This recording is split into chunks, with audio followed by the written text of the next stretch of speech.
오늘 आज आइए हम चमत्कार करने के लिए परमेश्वर द्वारा उपयोग किए जाने वाले उपकरण 주제를 가지고 शीर्षक उपदेश के साथ 해보도록 하겠습니다. परमेश्वर के वचन का अध्ययन करें। 하나님께서는 우리 पूरी बाइबल में 성경 속에서 हम परमेश्वर द्वारा किए गए कई चमत्कारों को देख सकते हैं। 나타내시고 또 보여주심으로써 इसके द्वारा 하나님의 हम उनकी महान शक्ति का एहसास कर सकते हैं। 권능과 또 능력과 그 힘을 우리 자녀들에게 일깨워 주셨습니다. 그 기적이 일어나는 साथ ही हम उनकी महान शक्ति पर बहुत चकित हैं। 전능하신 그 힘에 대해서 또 그 능력에 हम खुशी से चिल्लाते हैं और आशा करते हैं कि यदि हम परमेश्वर पर विश्वास करें 우리 하나님을 믿으면 तो हम ऐसे अद्भुत परिणामों का हिस्सा होंगे। 맛볼 수 있겠구나 하는 이런 이제 소망까지 가지게 됩니다. 하는 어떤 기적을 परमेश्वर द्वारा उपयोग किए जाने वाले उपकरणों में से एक मूसा की लाठी है। 될 수가 없죠. मूसा की लाठी का उपयोग लाल समुद्र को विभाजित करने और अन्य अनगिनत कार्यों के लिए किया गया था जो परमेश्वर ने फिरौन के सामने किए थे। 또 더불어서 इसके अलावा एक गधे के जबड़े की हड्डी 나귀 턱뼈 하나로 जिसका शिमशोन ने 1000 पलिश्तियों को हराने के लिए उपयोग किया था, 기적을 일으킨 기적 वो भी चमत्कार का उपकरण था। 또 गिदोन की मशाल और उसकी तुरही के बारे में क्या, जिसने 300 पुरुषों को मिधानी सेना के खिलाफ जीत दिलाई, 형사들로서 물리치게 했던 ये भी ऐसे उपकरण थे जिनका उपयोग परमेश्वर ने चमत्कार करने के लिए किया था। 역시도 하나님의 그 놀라운 기적을 일으켰던 하나의 도구였습니다. 뿐만 아니라 और भी हैं। 신약으로 넘어와서 보면 베드로 नए नियम में पतरस का जाल चमत्कार का उपकरण था।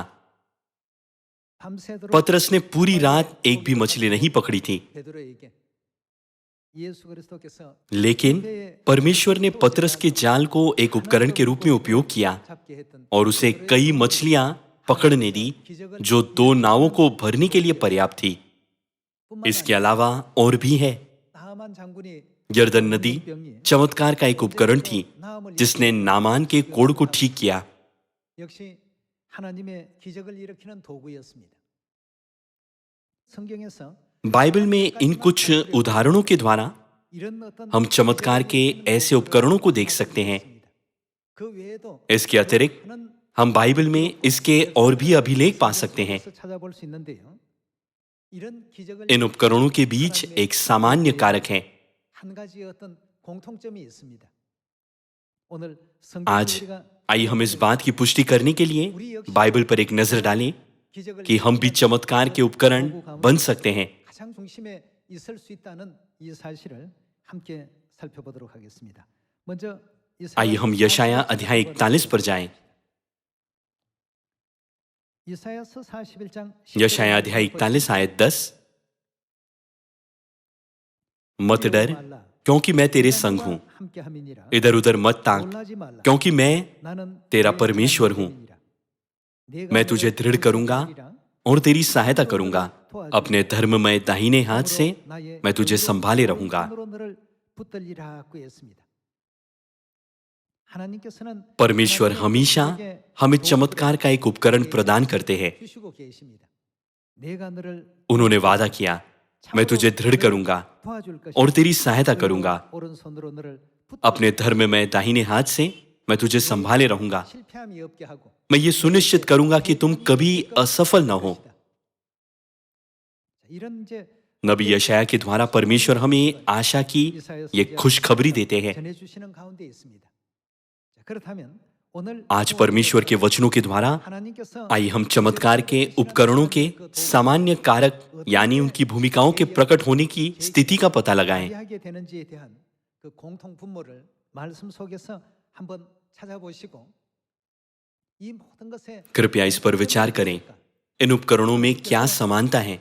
이 기적의 चमत्कार करने वाले एक उपकरण के लिए परमेश्वर की क्या आवश्यकता है? 발생시키시는 그 근본이 무엇일까를 한번 생각해 주시면 감사하겠습니다. 출애굽기 14장 आइए हम निर्गमन अध्याय 14 वचन 15 देखें। 14장 निर्गमन अध्याय 14 आयत 15। 여호와께서 तब यहोवा ने मूसा से कहा, तू क्यों मेरी दुहाई दे रहा है? इजरायलियों को आज्ञा दे कि यहां से कूच करें, और तू अपनी लाठी उठाकर अपना हाथ समुद्र के ऊपर बढ़ा और वो दो भाग हो जाएगा। तब इजरायली समुद्र के बीच होकर स्थल ही स्थल पर चले जाएंगे। निर्गमन अध्याय 14 आयत 15 से 16 के अनुसार 3500 साल पहले चमत्कार करने के लिए परमेश्वर के उपकरणों के रूप में मूसा की लाठी का उपयोग किया गया था। ये किस बात से संभव हुआ? आइए हम इसके बारे में ध्यान से सोचें और न्यायों अध्याय 7 पर जाएं। न्यायों अध्याय 7। आइए हम न्यायों की पुस्तक अध्याय 7 वचन 19 देखें।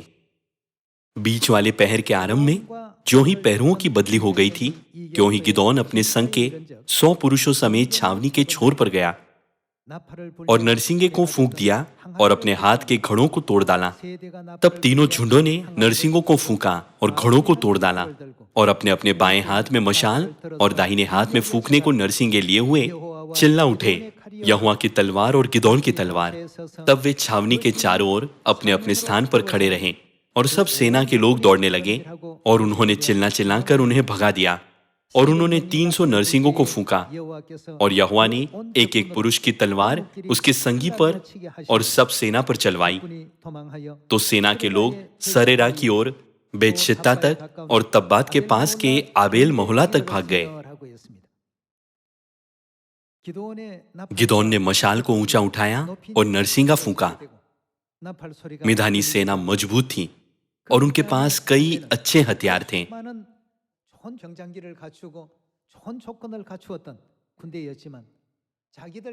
लेकिन महान चमत्कार हुआ।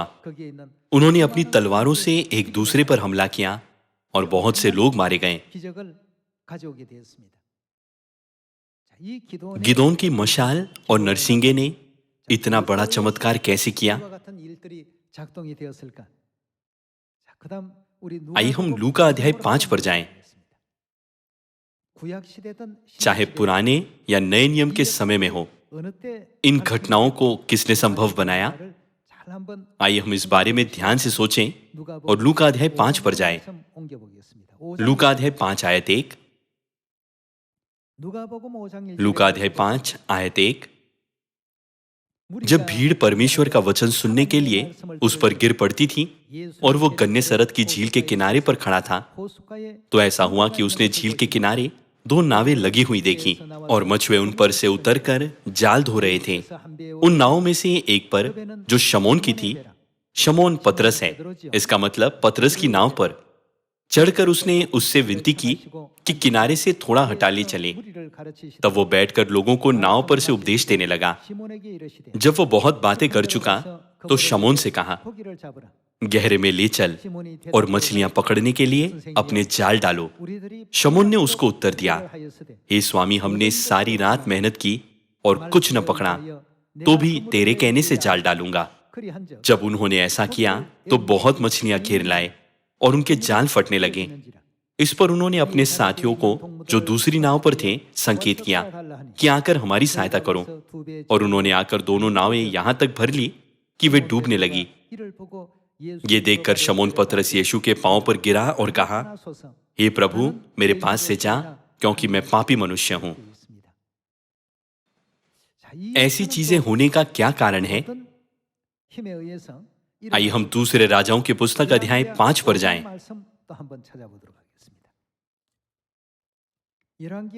आइए हम दूसरे राजाओं अध्याय 5 आयत 9 देखें। अध्याय 5 आयत 9। तब नामान घोड़ों और रथों समेत एलीशा के द्वार पर आकर खड़ा हुआ। तब एलीशा ने एक दूत से उसके पास ये कहला भेजा, तू जाकर यरदन में 7 बार डुबकी मार, तब तेरा शरीर ज्यों का त्यों हो जाएगा और तू शुद्ध होगा। नामान भले ही आरामदायक जीवन जी रहा था, लेकिन वो कोढ़ से पीड़ित था, इसलिए वो नबी एलीशा से मिलने गया।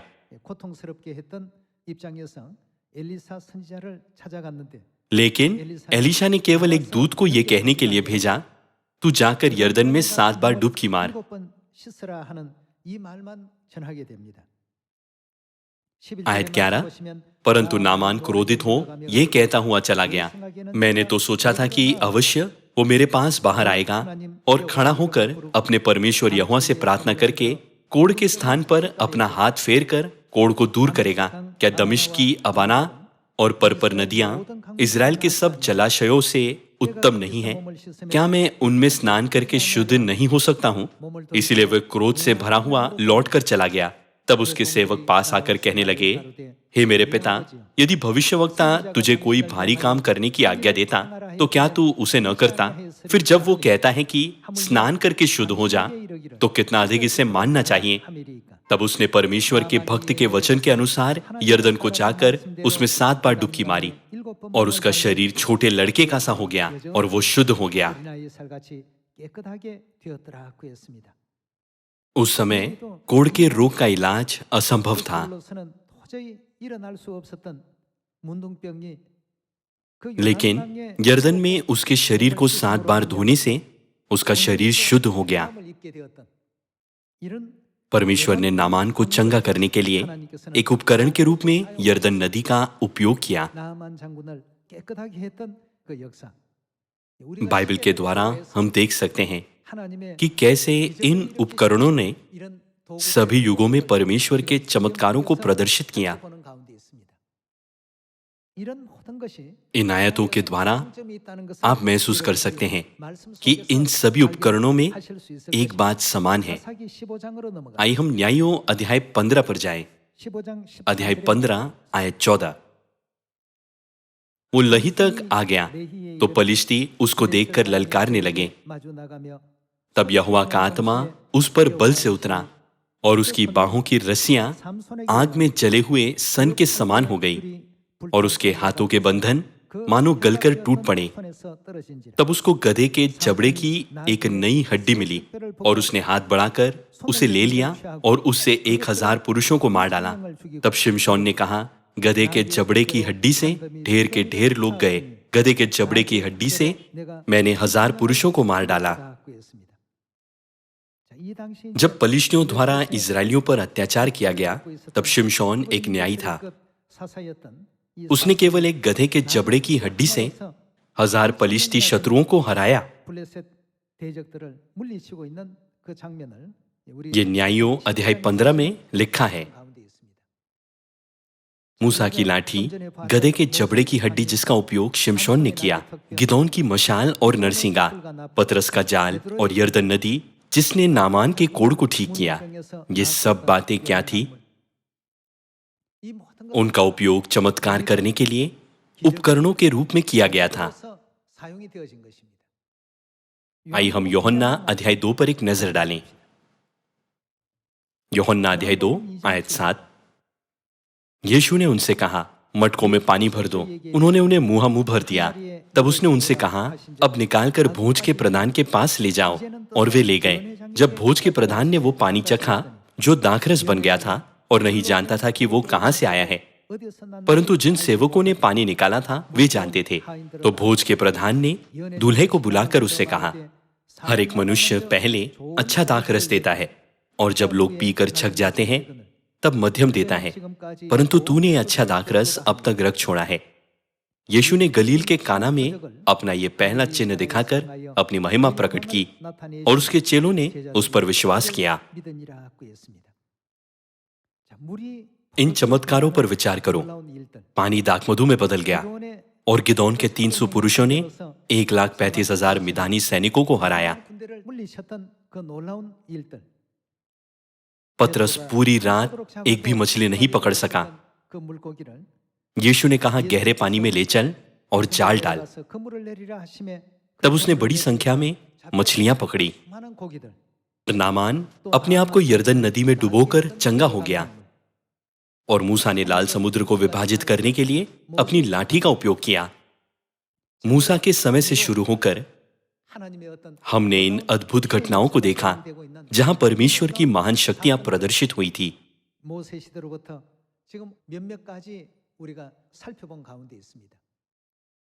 इन सभी उपकरणों में एक बात समान है। 그 공통점이 뭘까요? इनमें क्या समानता है? 언제 이런 기적들이 ये चमत्कार कब हुए? 나타났고 어느 순간에 그런 것이 일어났는가를 여러분들 성경을 보면서 잘 यदि आप बाइबल पर पूरा ध्यान दें 한결같이 전부가 तो ये सभी चमत्कार तब हुए जब उन्होंने परमेश्वर के वचन का पालन किया। 하나님 말씀에 순종했을 때죠.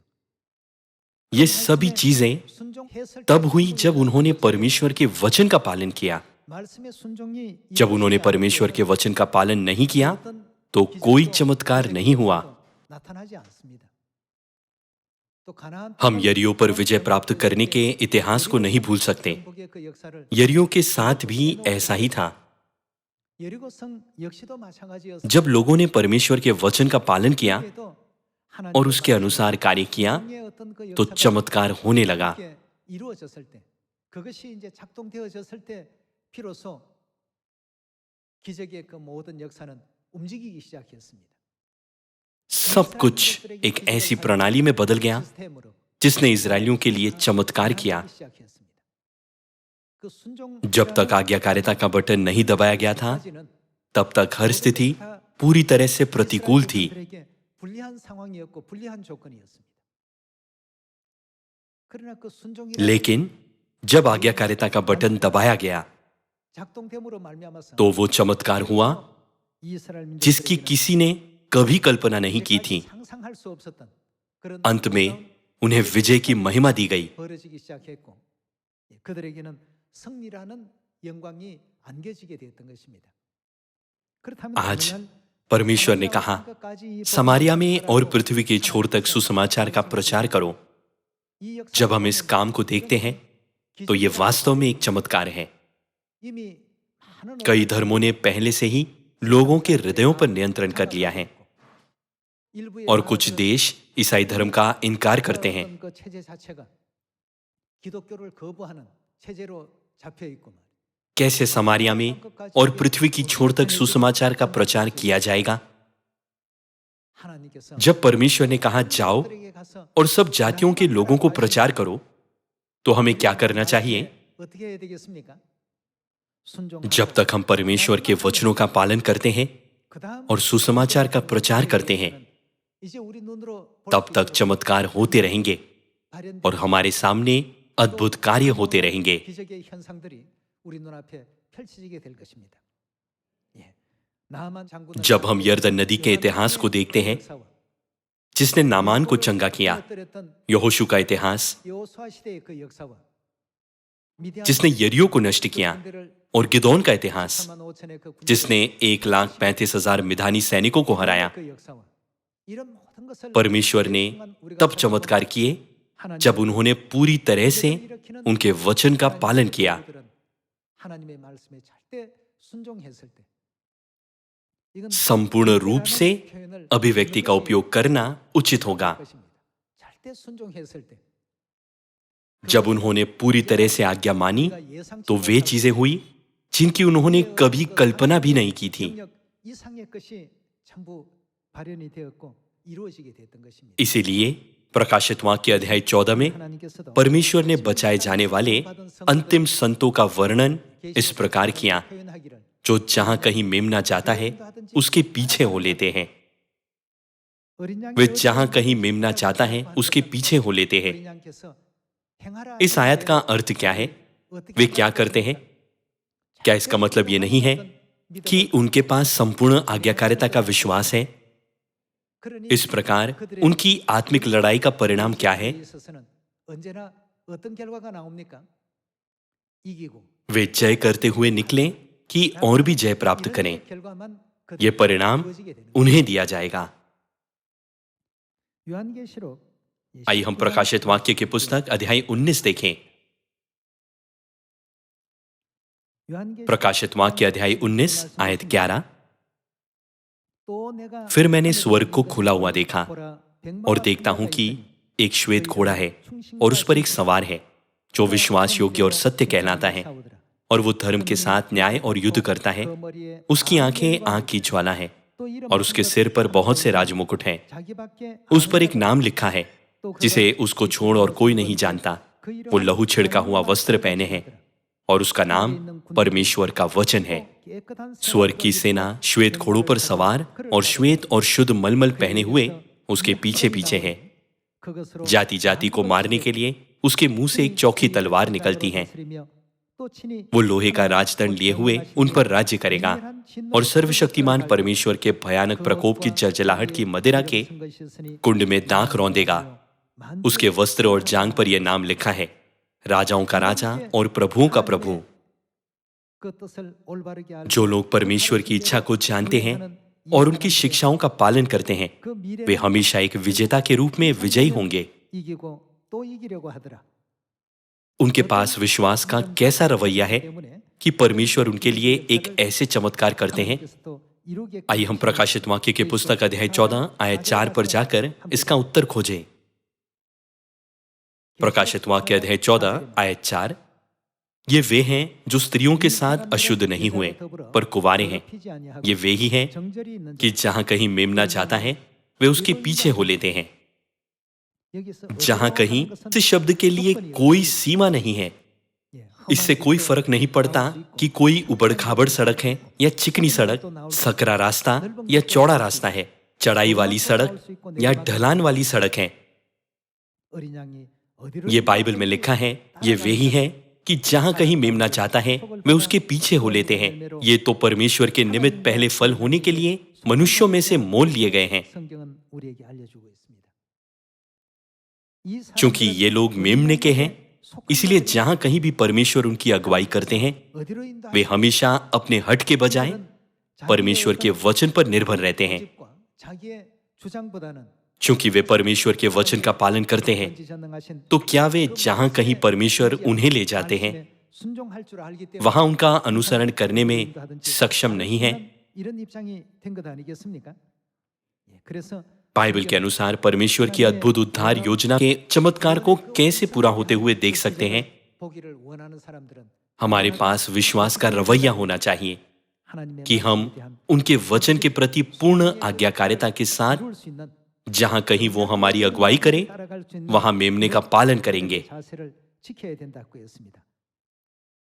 आइए हम पहला शामुएल अध्याय 15 पर जाएं। पहला शामुएल अध्याय 15 आयत 22। शामुएल ने कहा, क्या यहोवा होम बलियों और मेल बलियों से उतना प्रसन्न होता है जितना कि अपनी बात के माने जाने से प्रसन्न होता है? सुन, मानना तो किससे उत्तम है? बलि चढ़ाने से, और कान लगाना मेढ़ों की चर्बी से उत्तम है। देख, बलवा करना, दूसरे शब्दों में अवज्ञाकारी, और भावी कहलवानों से पूछना एक ही समान पाप है, और हठ करना मूर्तों और ग्रह देवताओं की पूजा के तुल्य है। तूने जो यहोवा की बात को तुच्छ जाना, क्या इसका मतलब ये नहीं है कि उसने परमेश्वर के वचन की अवज्ञा की है? तूने जो यहोवा की बात की अवज्ञा की, इसलिए उसने तुझे राजा होने के लिए तुच्छ जाना है। शामुएल शाऊल से बहुत प्रेम करता था। जब उसने राजा शाऊल को यह संदेश दिया तो उसका हृदय टूट गया। क्या वो नबी शामुएल नहीं था जिसने परमेश्वर की इच्छा के अनुसार राजा शाऊल का अभिषेक किया था? जब शामुएल ने शाऊल को परमेश्वर की इच्छा बताई, तब उसने कहा, मानना तो बलि चढ़ाने से और कान लगाना मेढ़ों की चर्बी से उत्तम है। तूने अवज्ञा करना क्यों चुना? मैं बहुत निराश हूं। फिर उसने एक बार फिर जोर देकर कहा, देख, बलवा करना और भावी कहलवानों से पूछना एक ही समान पाप है, और हठ करना मूर्तों और ग्रह देवताओं की पूजा के तुल्य है। तूने जो यहोवा की बात को तुच्छ जाना, इसलिए उसने तुझे राजा होने के लिए तुच्छ जाना है। शामुएल ने हमें एक मूल्यवान सबक सिखाने के लिए यह संदेश छोड़ा है। जैसे कि आप अच्छी तरह से जानते हैं, इब्रानियों अध्याय 3 और 4 के माध्यम से परमेश्वर ने एक शपथ भी ली, जो कोई नहीं मानता वो कनान में प्रवेश नहीं करेगा, वे मेरे विश्राम में प्रवेश नहीं करेंगे।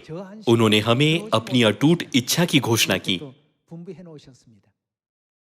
सभी लोगों, क्या आप परमेश्वर का चमत्कार नहीं देखना चाहते? यदि आप महान चमत्कार देखना चाहते हैं तो आपको हमेशा परमेश्वर के वचन में 100% आज्ञाकारिता और विश्वास रखना चाहिए। जहां कहीं भी पिता परमेश्वर और माता परमेश्वर, पवित्र आत्मा और दुल्हन हमारी अगुवाई करते हैं, आइए हम उनकी शिक्षाओं का पालन करें। शाऊल के समान एक भी व्यक्ति अवज्ञाकारी नहीं होना चाहिए। आइए हम परमेश्वर के वचन का पालन करें ताकि हम सुसमाचार को पूरा कर सकें और अनंत स्वर्ग के राज्य में एक समृद्ध स्वागत प्राप्त कर सकें। इसके द्वारा मैं इस उपदेश को समाप्त करना चाहूंगा। आपका बहुत बहुत धन्यवाद।